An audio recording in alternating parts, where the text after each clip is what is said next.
Good afternoon and welcome, everyone. Welcome to Conversations with the Dean. I'm Penny Bishop, and I have the privilege of serving as Dean of Boston University Wheelock College of Education and Human Development. I really love the opportunity to have these Thursday conversations, and I appreciate your joining us when our BU Wheelock experts and guests help me think through some of the pressing concerns that are facing education today. And we're always viewing those things through the lens of our Guide Star, which focuses on transforming systems that impact education and human development.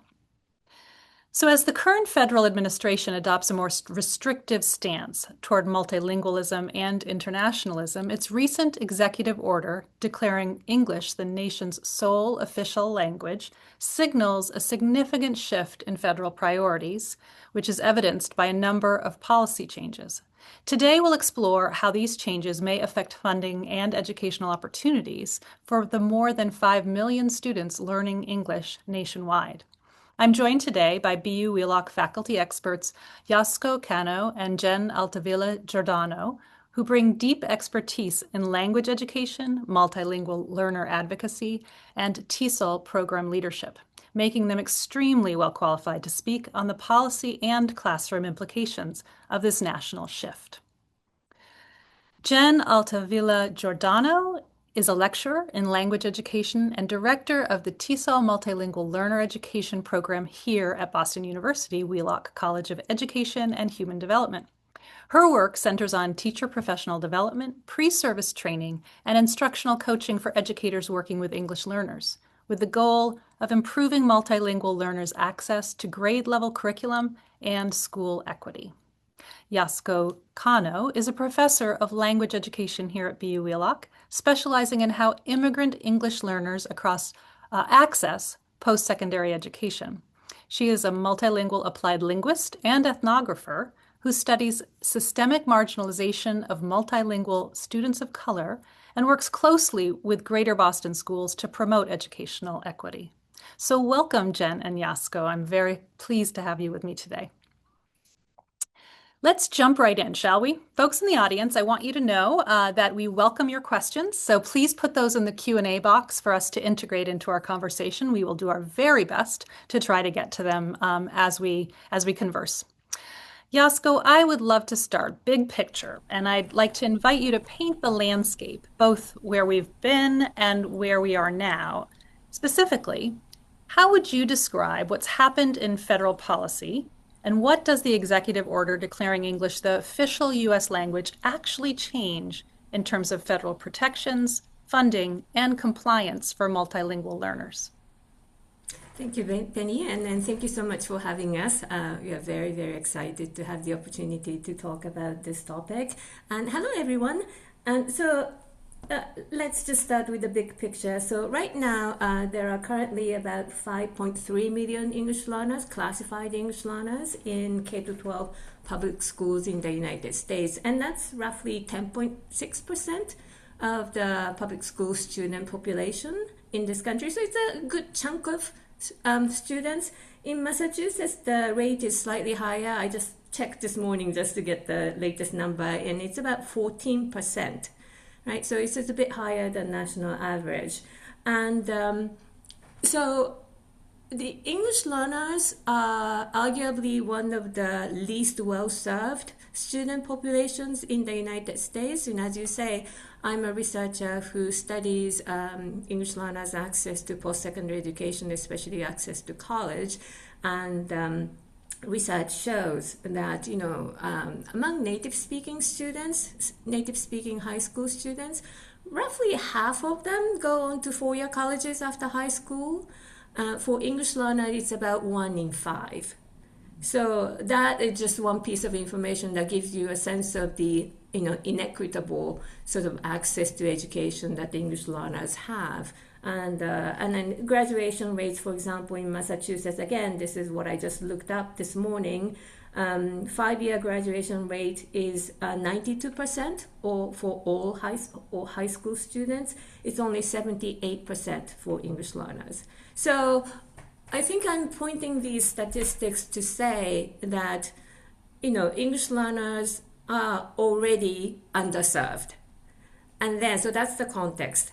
And then, as you say, in March, the Trump administration issued this executive order to make English the official language of the country.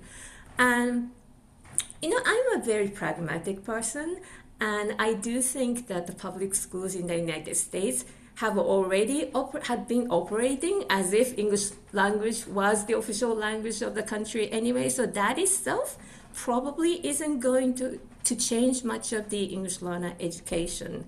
I think what's really more concerning is the series of policy changes this administration is rolling out in relation to this executive order. So I'm just going to give you one example.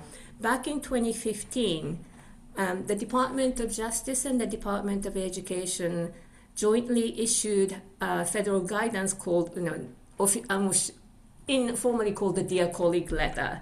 And that's a federal guidance on the states and school districts' obligations towards English learners, what kind of services that they need to provide, how to identify English learners, how to assess English learners.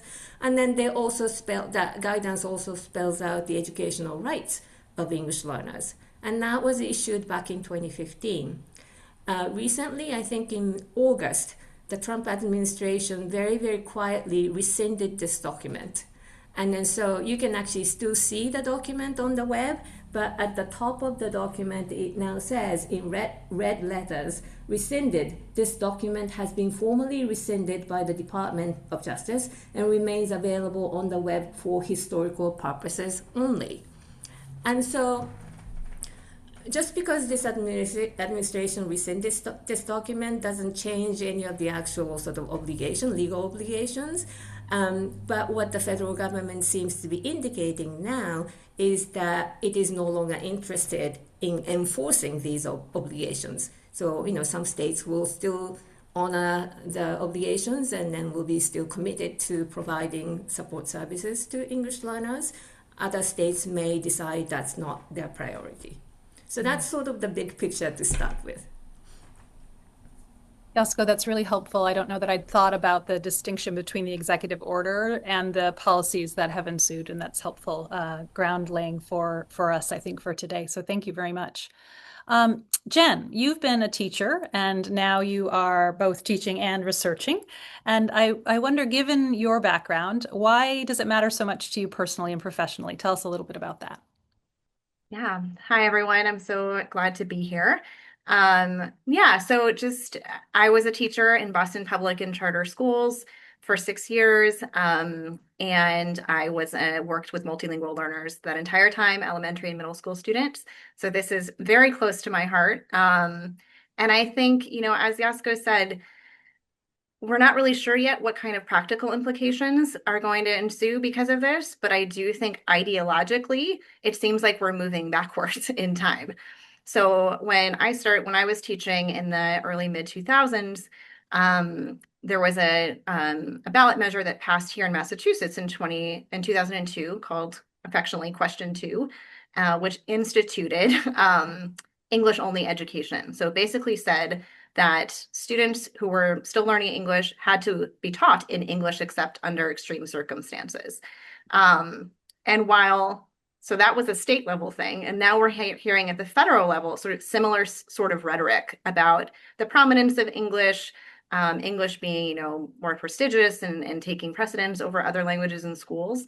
And that's actually the reason I left the classroom to go into research, is because there were so many just like ideological differences that I held as compared to the state in which I was teaching. And I really couldn't, couldn't institute some of the practices that I wanted to support my students. So I feel like for that reason alone, it sort of is like deja vu in some ways. And I think, personally, I'm also a parent. I live in Malden, which is a very multicultural, linguistically diverse community. And I worry about the families that I live with and how they're going to be able to access school, and how, differences that already exist are going to be amplified potentially, given, what may ensue because of these policy changes. So. Thanks, Jen. Yasuko, how about you from that same perspective of personal and professional? Why does this matter? Right. To me personally, it matters because I was an English learner. A totally different context. I was in the UK, and very very different context. But I did learn English in a very sink or swim kind of environment where. I mean, it's sort of like where this administration is heading. It's essentially it was very sort of English only environment, and your culture and your language didn't matter, and then it was your job to learn English and survive. And so I went into this field thinking there must be a more dignified way to learn another language and then to access education. And then so then that was like 30, 40 years ago. And then now, in this country, some part of me sort of feels really good about the fact that English learners are getting all the support that they deserve. And then some of them, I mean, although a small number, are getting a bilingual education. And I was like, well, isn't it wonderful to be able to actually, receive some of the instruction in your own language while you are learning English? And, I wish I had that kind of, experience, and I didn't. And I think that's an amazing thing. Human brains are perfectly capable of learning more than one language, and if you come out of come out of that kind of education being proficient in more than one language, 2 or 3 languages, isn't that a gift, right? And then it's sort of also important to remember that until last year there was sort of like a momentum to push bilingual education forward.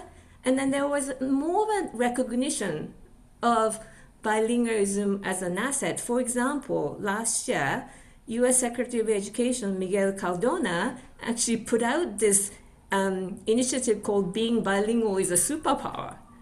And at that point I sort of thought it was such a goofy name for an initiative, but it sort of was a reflective of the political atmosphere about bilingualism. And it's just such a whiplash. It's almost hard to remember that time now, although it's been less than a year. So, yeah. Thank you, Yasuko. Jen, how about expanding a little bit on the ramifications of these policy shifts? Can you tell us a little bit about that? How are you seeing those? Yeah, and I think I just want to add on to some of what Yasko said in the beginning. So, the most prominent ramification is this dissolution, the rescission of the 2015 guidance document. But there have been other things happening that are also related to this executive order. So, for example, the Office of Language Acquisition is basically, for all intents and purposes, gone. I think there's one person left on staff. And also federal funding is uncertain at this point. So English learners are typically served under what's called Title III funding. And right now, Title III funding is not in the next fiscal year budget. So it's unclear right now whether that funding is going to be distributed, what's going to happen to it, whether it's going to be decreased, whether it's not going to exist. And that has huge ramifications for schools and districts and states. Because a lot of schools and districts and states rely on those funds to, for example, hire instructional coaches that can work with teachers specifically in areas of multilingual instruction. Some of those funds can support community and family caregiver engagement initiatives or professional development opportunities for teachers. So if none of that money is coming, some of those initiatives may not be able to happen, or maybe have to happen in a totally different form. And I think additionally, just thinking about the fact that these policies are no longer enforced, I think it's just going to lead to a lot of variability in what states and districts do in relation to English learners. So states that already have really strong commitments to English learners, that already are well resourced, that have a lot of expertise in their districts, not much may change. Or they might actually take this opportunity to innovate and say, well, if nobody's watching what I'm doing anymore, maybe I'm going to be creative and try new things. Mhm. But on the flip side, if you're a district that already is underfunded, does not have a lot of qualified teachers, has a lot of other constraints, budgetary and otherwise, it could be really, really difficult for those places to implement the programs that they think are going to be best for their students. Or they might just say, well, we're going to put what little money we have elsewhere because these policies are no longer enforced. And I'm not saying that's going to happen. We have no idea what's going to happen, but I think those are the possibilities that keep me up at night. And as a person that works and researches teacher training, I think the other thing that makes me nervous is how much might be put on the individual classroom teachers to sort of keep up the work that they have been doing. Right? If they are not getting money to go to conferences or attend professional development, or schools have to cut staff, or they're not getting coaches, those teachers are going to have to pick up the slack if they want to continue the initiatives that they had been doing. And given how much teachers are dealing with right now, that also really scares me. Mhm. So it seems like the stakes are pretty high as things shift toward more local control, more responsibility being pushed to the state level, whether it's program models or accountability or funding. Yasuko, what should educators and institutions be paying closest attention to right now so that multilingual learners don't get left behind? Right. That's such a good question. I think so. So now that the federal government is sort of saying that it's not going to enforce all the legal obligations, so much is going to be put on states, right? And when we talk about local control, I think there is a local control within the states, and I'm doing a piece of research that shows that different school districts are doing very, very different things with English learners. And my hope is, and then that's a good thing, because the districts can actually tailor policies and practices to meet the needs of its own community, right? So local control is a good thing, but then it does lead to variability and different opportunities for English learners across different districts, although like there are sort of 3 schools within 10-mile radius receiving very, very different kind of English learner education. So my hope is that the states will step up and sort of like explicitly provide guidelines at the baseline English learner education services that school districts within the state will have to provide. And I think Massachusetts is extremely fortunate in that it has a very strong Office of Language Acquisition, and then they are very, very supportive of multilingualism, really sort of champion multilingualism. So we are very fortunate in that. But I do think states need to step up. And the other thing is that there are certain subpopulations of English learners that are most vulnerable, and I think, particularly affected by this policy. And one is that the multilingual learners with disabilities. Mm-hmm. This is a very, very vulnerable subgroup. And then I'm glad that there is going to be another webinar about students with disabilities in January. But it is quite well known that multilingual learners with disabilities, basically special ed trumps English learner education, in that special education services tend to get prioritized over English learner services. Mainly because there are just so many hours only so many hours in a day in the students school day, right?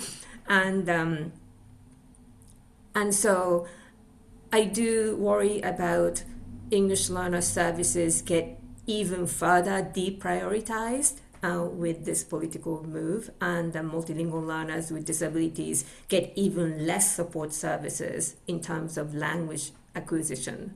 And then so that's another thing that I think we need to pay attention to.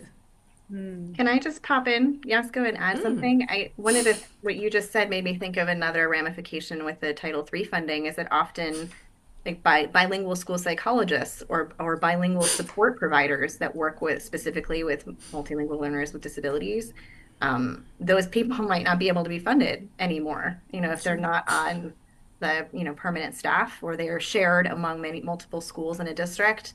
So I think that's just another scary proposition potentially. Oh, another thing. Sorry, I thought of another thing. Um, so until January, so again, there was a sort of momentum for bilingual education, and then especially in Massachusetts, now that there is a Look Act that now opens up bilingual education, as a possibility. Many school districts have been actually building new bilingual education programs, and I do hope that will continue rather than kind of being scaled back. I just heard that, like the parents and students who want bilingual education, like actually, demand is, the supply is not keeping up with the demand. So I do hope that all these policy changes will not actually move us backwards in terms of the access to bilingual education. What you're raising here makes me think of a couple of things. One is, Jen, as you talked about the challenge in getting specialists who might also be bilingual, is challenging. Also being able to afford them and continue to have them in the budget is an issue, and it brings out that question around something you mentioned earlier about how much teachers themselves can do, and how so much of it defaults to the classroom teacher to figure out when we don't have additional services. And since you've been a teacher, I was hoping you could tell us a little bit more about what classroom teachers can do right now to create affirming and supportive environments for these for multilingual learners. Sure. And I want to preface this by saying I'm not expecting teachers to do all of these things. This is more of a menu of things that they can do. Just recognizing the intense pressure that a lot of them are under right now for various reasons. But um, I think one of the things that I tried to do, even when I was teaching in this English only environment, was still instituting like really strategic opportunities for students to use their home language in the classroom, even though wasn't technically supposed to do that.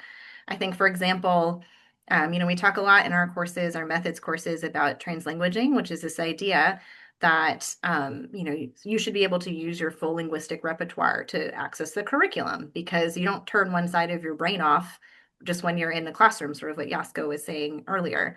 So, for example, allowing students to brainstorm in one language, but produce writing in English, or giving students opportunities to speak with others who share their home language before they have to then do a more formal assignment. Things like that, even if you don't speak the home language, and even though you might be a little bit vulnerable, not knowing exactly what students are saying all the time, if you're really thoughtful and strategic about that, I think it can help students feel included and safe in the classroom. Um, I think also finding community. You can't do this by yourself. So reaching out to other colleagues in the school who maybe have connections to community resources, or maybe speak languages that your students use that you don't personally know.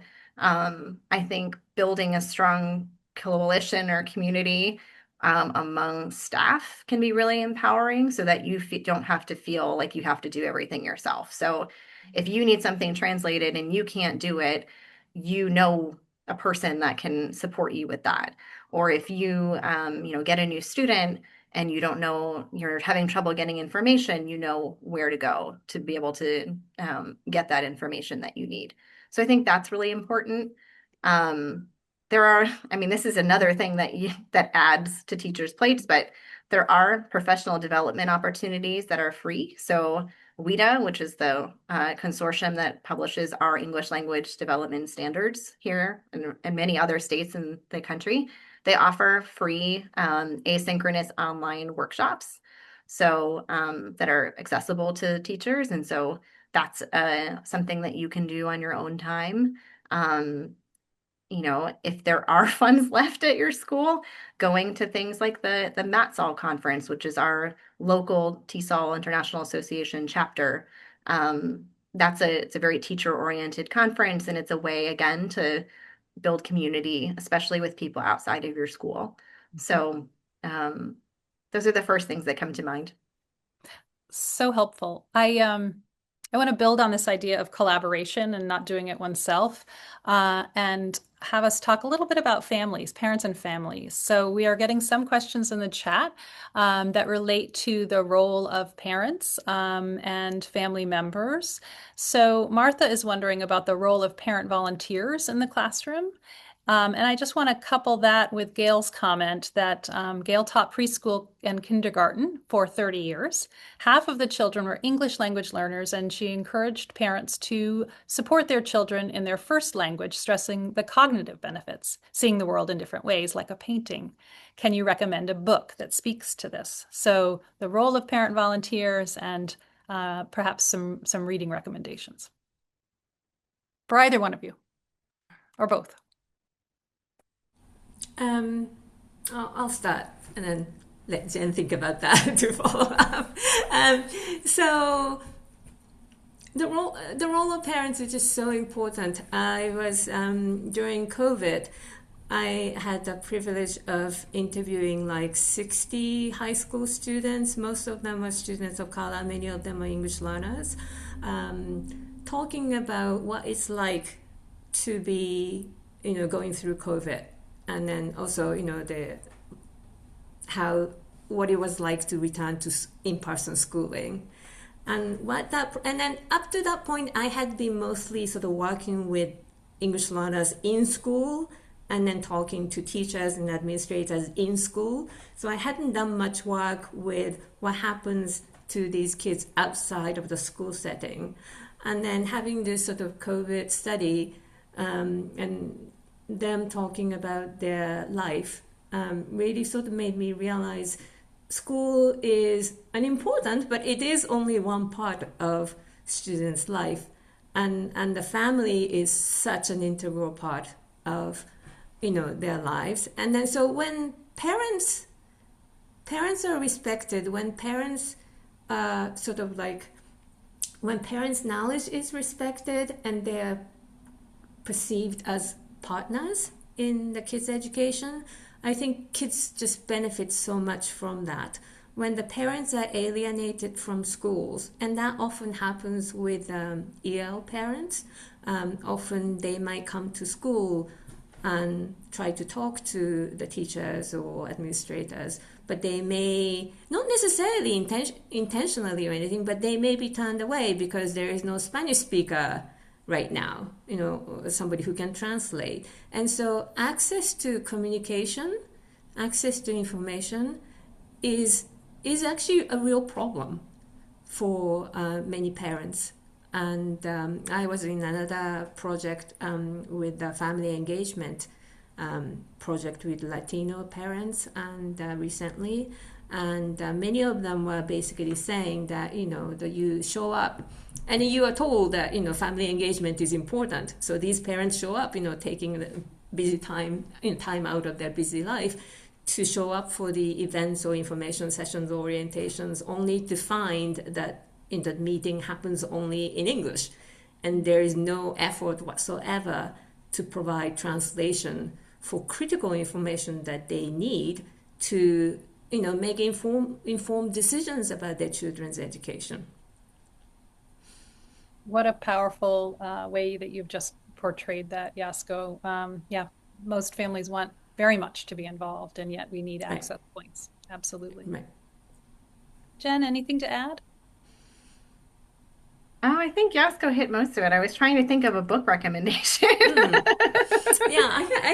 I'm not very good at thinking of something at the top of my head either, but yeah.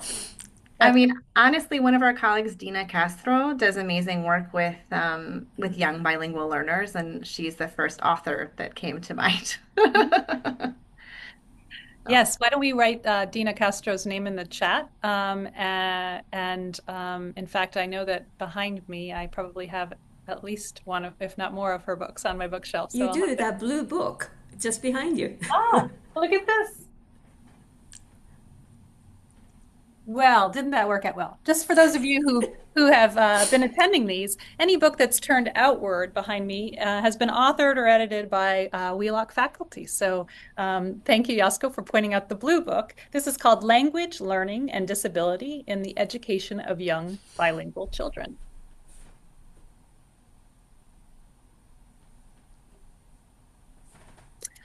And we'll put that in the chat as well. Thanks for that great question.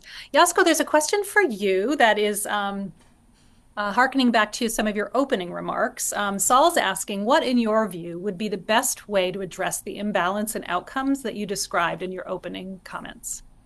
That's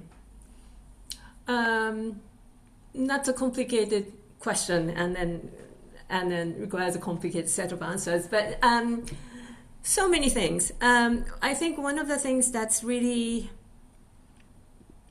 problematic is that English learners, there is sort of chain of opportunity to learn or lack thereof, right? And then so often English learners' education initially prioritizes their English language development. Often, I would argue, at the expense of content learning. There is a very strong assumption in K-12 education as well as higher education that students need to get to a certain level of English language proficiency before they can tackle really rigorous academic learning. And that's actually not true. You can actually combine the two quite well together. And then, rigorous academic learning fosters language development. There is quite robust evidence in research for that. But there is that assumption. So students spend many hours learning English and may not get the academic content. And then so if students, for example, immigrant students arrive in middle school, they may come to high school not having quite learned the middle school content. And that sets them behind, obviously, right? That puts them behind. And if they start behind, then there are only 4 years of high school. And then by the time they get to the end of high school, they may not have access to rigorous academic preparation that would prepare you for college, right? And then so there is quite a bit of evidence that shows that English learners have limited access to things like advanced placement, international baccalaureate, geo-enrollment courses that will put you in a better place to access for your college education. So that's one. And then, the other one is that it's not specific to English learners, but it's also about financial constraints. Many English learners come from low-income families. And with the cost of, rising cost of higher education, many students essentially assume they can't afford college. And especially with immigrant families, they may not have all the knowledge about, and then that goes back to the importance of family having knowledge, right? They may look at the sticker price of a four-year college and they may say, oh, we can't possibly afford this. And they may not realize that there are grants and then, the financial aid that they can access. And they may just say, no, no way. And so there is a research, and I've done some of the research shows that suggests that English learners just don't even apply because of the financial financial impossibility of it all. Whereas native speaking students apply, wait for the financial aid packages to come, and then make a decision. English learners just don't apply, even. So those are some of the things that lead to that gap.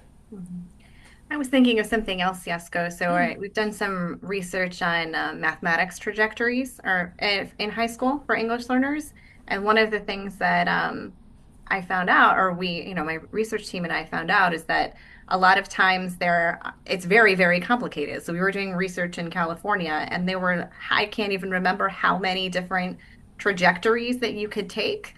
But often students and their families or caregivers will just say, oh, this is where I got placed in ninth grade. I guess this is where I'm going in mathematics, without questioning the system, without, asking whether there were other options. And it's just a lack of cultural differences, a lack of transparency in the school system, among a lot of other things. But I think, and that, puts students behind. So students that maybe were extremely capable of taking higher level math didn't, because they didn't place into that track in ninth grade and then never got out of it. So, which we know happens in tracking so often. Once you're in, you're in. I'd like to return to a theme that came up a little bit ago, regarding disability and English learners, and it's something that I think is that our audience is curious about too. We have a couple of questions that are related to that. I'll start by saying that Audrey is weighing in to say that we find many times bilingual learners with delays that it's actually attributed to them being English learners, and that testing and support are denied because everything is attributed to their dual language status. So she's wondering if this discrimination is something that you're finding as well. And at the same time, I just want to point out that Dina Castro is the one that we were just, the author and researcher we were just mentioning, is here in the audience today and has also chimed in to say that bilingual educators are not prepared to teach bilingual students with disabilities, and special educators are not knowledgeable about bilingual development and how to support those students. So it's a challenge that we're not necessarily preparing educators for those things. And so she's hoping that you might address that as well. So I'm sort of coupling those two things together around this broader theme of how we think about these two different identities and how they intersect. Any thoughts on either of those? Yeah.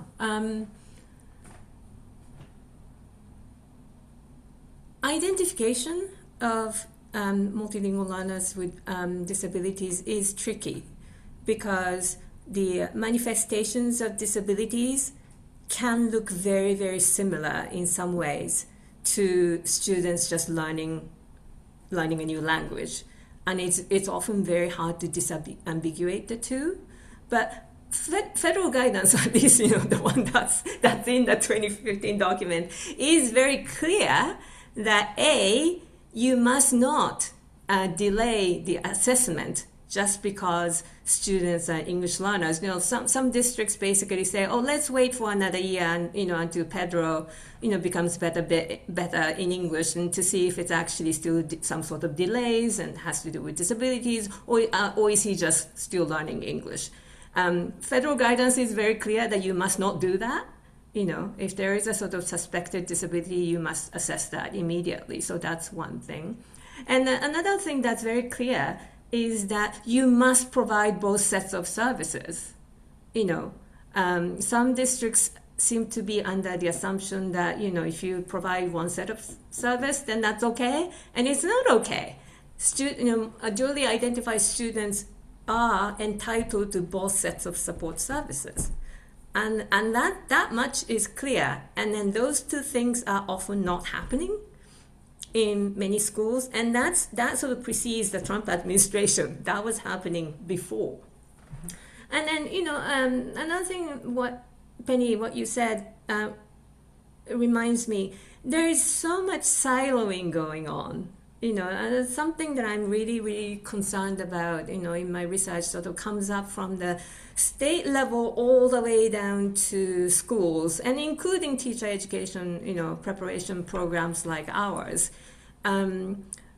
We are trying to teach the whole child, and yet we just bring a specialization, and that's the only part that we seem to focus.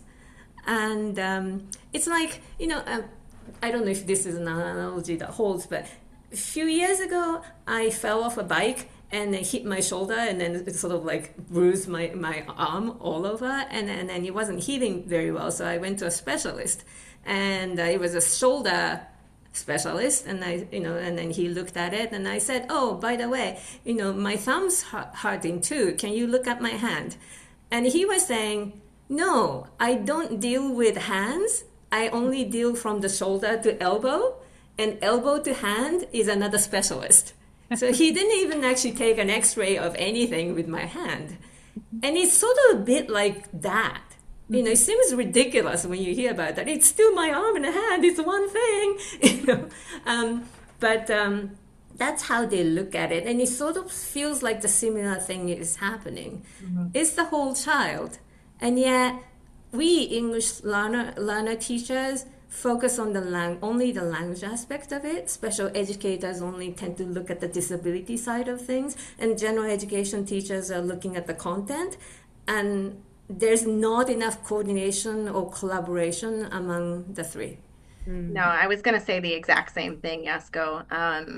In the WIDA English Language Development Standards, collaboration is like one of the main pieces. It's like in the four prongs of equity that you should be paying attention to because it's something that I think it just doesn't happen in real life. And I'm working with Eve Mance to do some research in about science infrastructure for multilingual learners. And we're coming at it from this district systems level because our theory is that the challenges of ensuring that multilingual students get access to science is because of some of this siloing that's going on. It trickles down into scheduling. Like there's not enough time for special educators and general educators and ESL teachers to meet and actually do any real collaboration. Or when they do meet, it's, for 20 minutes during their own lunch break or something. So there's not structured formal ways to do that. I think you get no training in what that even collaboration should look like. So if you're in a traditional teacher preparation program, you might take a class on special education, but no one's really talking about, okay, you're getting your license in multilingual learner education. How are you actually taking that knowledge and applying it to special ed? It's just a class that you take for your degree. And so I think people coming into the field feel like they have little bits and pieces of knowledge, but there's no structures to actually apply all of those things at the same time. And then daily life gets so busy that it never happens. So, Can I just chime in and say something related to that? So this semester I was teaching SEI endorsement class as a sheltered English immersion, a class, one course for general education teachers to learn how to support English learners in the general education classroom. And I had several special ed teacher candidates. And one of them is currently working as a paraprofessional in a classroom for students with severe disabilities, some of whom are nonverbal. And then she was taking what we were learning in our SEI endorsement class and try to apply them to teach English learners with severe disabilities who are nonverbal. And just sort of watching how she does that, I learned so much from her. In the sense of it really sort of exposed how much in our field there is a bias towards oral language. right. So when you take that away, what do you do with English learners who are nonverbal? How do you go about educating them?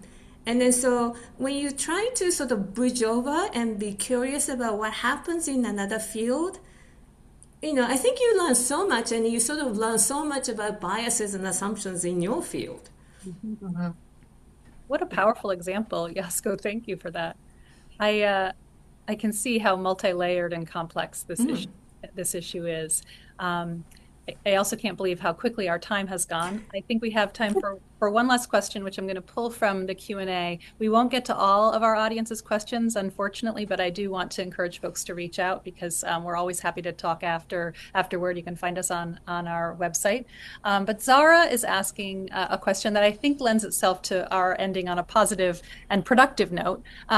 Zara is wondering about larger coalitions that may already exist among institutions and districts or across schools and families and community members that are strategizing how to help the floor not to completely drop when the funding and oversight dry up. In other words, she understands that teachers can and have built communities of resources, but are there any formal coalitions that you know of who could boost these efforts? How can our audience get involved? Matzo, I think. Well, that was the first thing that came to mind. So MATSAL, which was the organization that runs the conference I was telling you about earlier, they have these special interest groups for different categories of people. So teacher educators, people that work in assessment, people that work in like low incidence districts, so districts that are rural that maybe don't have too many English learners. They have all kinds of groups. And I know that those special interest groups are talking about like issues that are specific. Um, I mean, here at BU, we have a consortium of schools Mhm. that work together on all kinds of issues related to education, not specifically multilingual learner education, but um, Aaron Brackenecki, who's one of the professors here, he runs that. I'm sure he can tell you all about it. Those are the two that come to mind.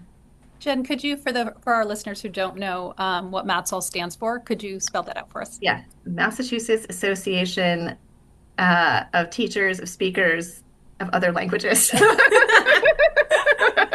And I think it's probably safe to say that if you're asking this from another state, is it fair to say, Jen, that other states have state Yes. Yeah, chapters they as do. well? Yeah, Great. Pennsylvania has one, They have Indiana has different one, New chapters York with has different one. acronyms. Yeah, Yeah, yeah. terrific, terrific. Yasuko, do you have anything to add to that? The only thing that I would add is that the TESOL International, the larger organization, the national international level, that has a sort of lots of special interest group, and then also it does hold sort of a training for how to advocate and how to sort of work with policymakers, and they always hold a sort of like policy institute in June, so that's another potential venue. Thank you. Yasuko, Jen, thank you so much for taking time, not only out of your busy day, but out of your busy day at the end of semester when I know you both have a lot of assessment to do. You're taking time out to spend some time with us and help us understand a really complex issue. So thank you very much for your time today.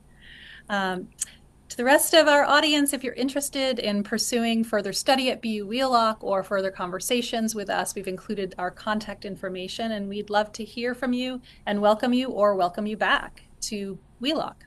I'd like to take a moment to wish you all a joyous holiday season. Thank you for tuning in today, and we will see you back in the new year on January 29th for a timely conversation on the future of special education as educators and advocates also navigate new challenges to equity and access. Thank you all, and be well.